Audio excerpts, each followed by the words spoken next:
आएंगे सर?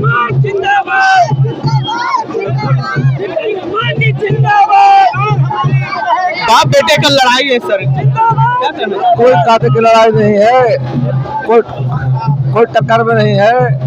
और जितना मांझी जी का एक लंबा अनुभव है और बिहार की उन्होंने सेवा की है, गया संसदीय क्षेत्र में उनके मुकाबले को उम्मीदवार नहीं जा करके है और उन्होंने लगभग 40 वर्षों से बिहार की राजनीति का योगदान जा करके है और सड़क से लेकर सदन तक गांव गरीब जनता किसान की आवाज को बुलंद करने का काम किया है। साथ ही साथ देश के प्रधानमंत्री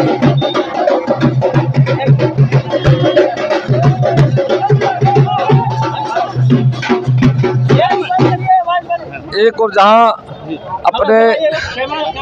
अपने एनडीए के लोकप्रिय प्रत्याशी जीतनराम मांझी जी का अपना एक अलग पर्सनैलिटी है और जनता की सेवा लगातार करते आया करके, साथ साथ देश के आदरणीय प्रधानमंत्री नरेंद्र भाई मोदी का आशीर्वाद जिन्होंने देश को आगे ले जाने का काम किया है। सबका साथ, जहां एनडीए प्रत्याशी मांझी जी का व्यक्तित्व है, उन्होंने बिहार के लंबे समय तक बिहार की सेवा की है, उनको लोग पसंद कर रहे हैं। वो देश के माननीय प्रधानमंत्री नरेंद्र भाई मोदी जी का जो सबका साथ सबके विकास के रास्ते पर 10 वर्षों में देश को विकास की गति देने का काम किया है, देश का चौमुखी सर्वांगीण विकास किया है और गांव गरीब किसान महिला नौजवान सबका साथ सबके विकास के रास्ते पर भारत के मान सम्मान को बढ़ाने का काम किया है। दुनिया की 5 नंबर व्यवस्था भारत बन गई है, जहां भारत इस समय स्थान पर था।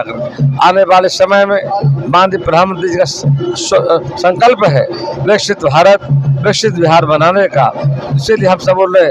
और मैं देख रहा हूं कि मांझी जी के पक्ष में एक माहौल बना हुआ है और माननीय मोदी जी के पक्ष में करंट है, लहर है।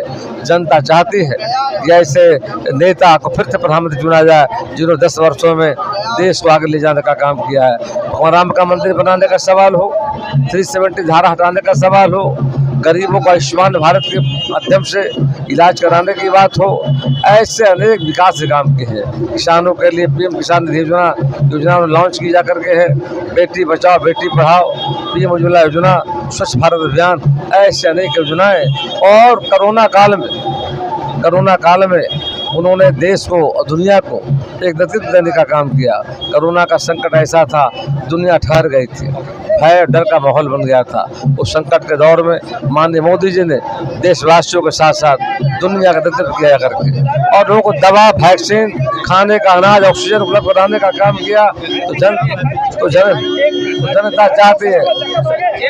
जनता चाहती है कि आने वाले समय में हमारे माननीय मांझी जी के प्रति अपार समर्थन मिल रहा है। अब चुनाव जीत लेंगे, बिहार में 40 और देश में 400 का पार होगा। सर्वजीत जी कह रहे हैं कि मुख्यमंत्री रहते हुए उन्होंने क्या किया, हमने खंडेश्वर बनाया। उन्होंने जंगल राज लाया था। आरजेडी ललटेन छाप के जो लोग हैं, लालू जी ने क्या किया था, उनके प्रत्याशी सभी जी जाकर के हैं। अंधेरे का बिहार, गड्ढे का बिहार, गुंडा राज, जंगल राज बिहार में था। लोग बिहार से पलायन कर रहे थे। जनता फिर से बिहार में जंगल राज नहीं चाहती है, बिहार की जनता राम राज चाहती है, बिहार विकास चाहता है। इसलिए हमारे प्रत्याशी भारी मतों से विजयी होंगे।